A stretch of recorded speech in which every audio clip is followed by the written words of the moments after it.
Hello, welcome to my next video. So in this video, we are going to be using the von Neumann stability analysis to show why our Python video and the last video went weird whenever r was greater than 1/2.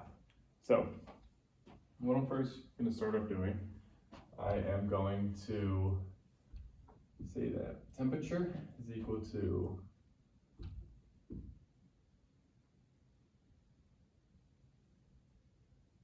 the summation from k, or let me write it and I'll explain it.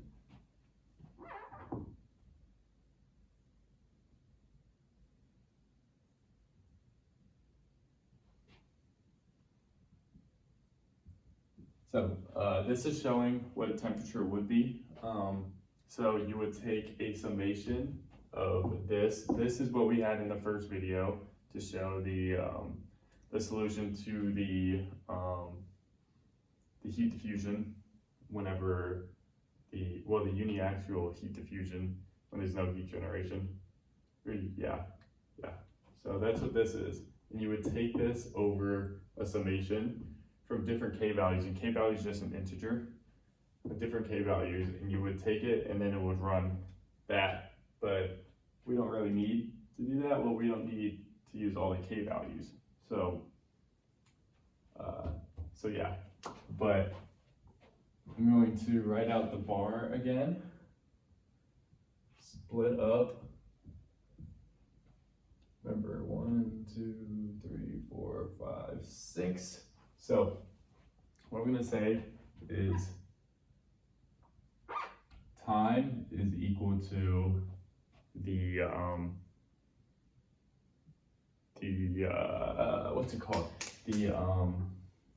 The slices of time that we have, like either 0.5 seconds, 0.25 seconds. You have that multiplied, or the number of time increments that we have. That's what n is, and delta t is the length of those time increments, and that would equal the total time.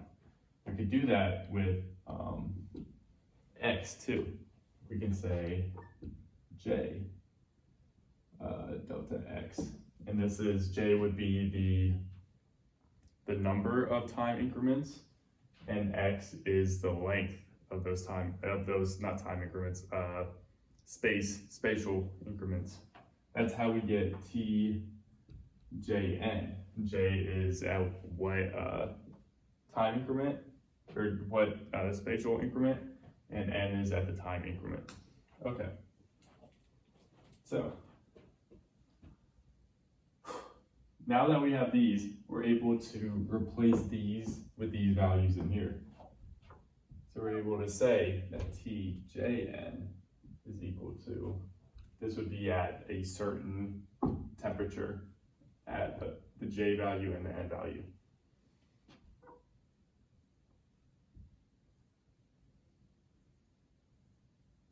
T is N delta T, and X is J delta X. Awesome. Okay. Now, what we're able to do is we're able to bring in the equation that we solved in the second video in this playlist, the equation for the time varying temperature profile, which is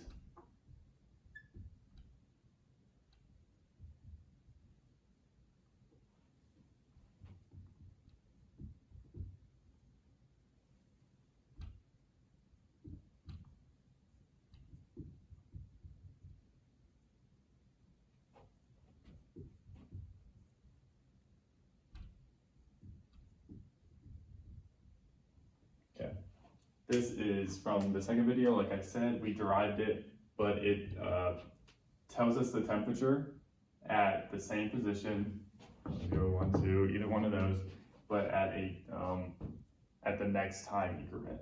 So you would have the temperature at that same spatial increment, but at the present time plus r. R is equal to alpha, which is thermal diffusivity, delta t over delta x squared. That was just, it was in this equation, but we just took it out, and well, we didn't take it out, but we set r equal to that, so we didn't have as many variables. And then this is the temperature at the end time, but to the right, one to the right. This is this temperature right here, and then this is the same, but one to the left.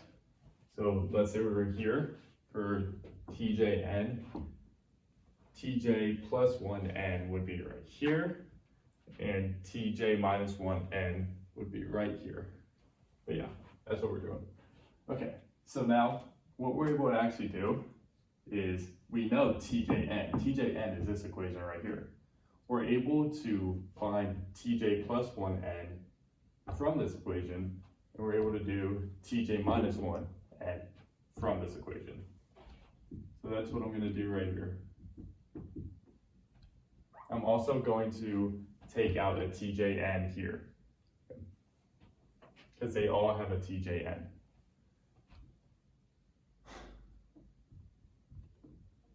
Plus RTJN, we're just factoring TJN out.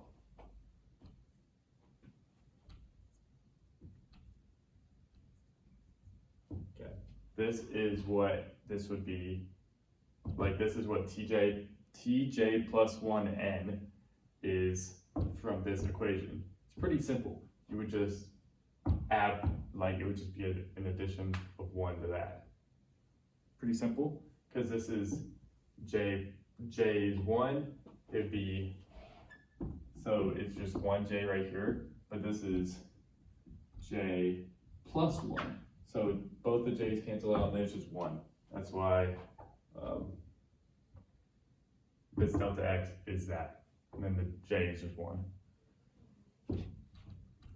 We take TJN out already, we already factored it out. But we do the same thing here, but it's going to be negative this time, because it'd be J minus 1. So these would cancel out again, but it would be minus 1.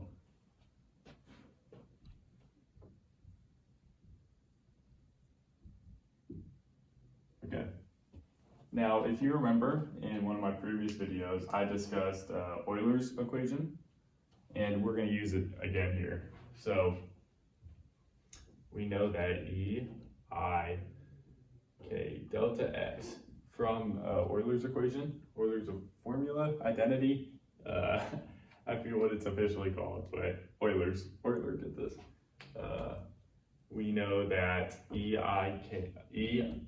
to the IKX is equal to cosine K delta X plus I sine K delta X, and E minus IKX is equal to cosine stays positive because it's an even function, but the sine is odd, so it becomes negative. Okay, now this cancels out and this cancels out, because we actually, my cat fell. We've replaced these right here, and this is addition, but minus here, plus here. So as you see, the imaginary numbers are going to cancel out, which is really good because temperature can't be imaginary. So these cancel out, cosines get added into here.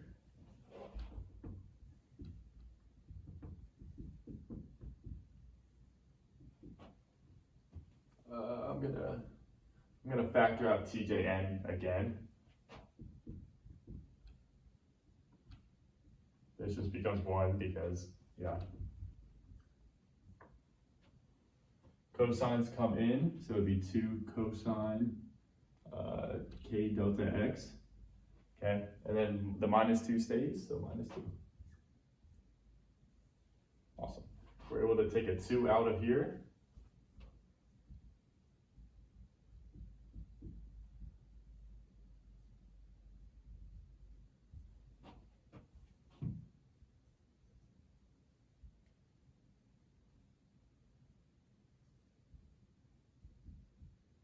Okay, now as you can see, we have this equation, we just found it. As you can see, this TJN is getting multiplied by this function in the parentheses. So if this function in the parentheses is greater than 1, it's just going to multiply by the tjn, and this function is going to get huge. It's going to grow. It's just going to be ginormous. So what we know that this function in here has to be less than 1, because if it's greater than 1, this function is really big. So let's do an inequality. I think that's what it's called.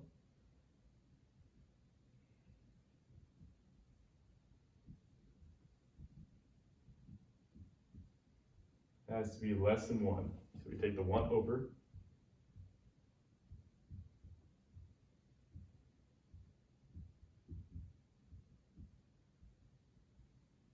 And then as you can see here, we can change r. And if r is 1/2, then this becomes less than 1. So it has to be less than 1/2 due to that. So yeah, thank you so much for watching, and I hope you learned something.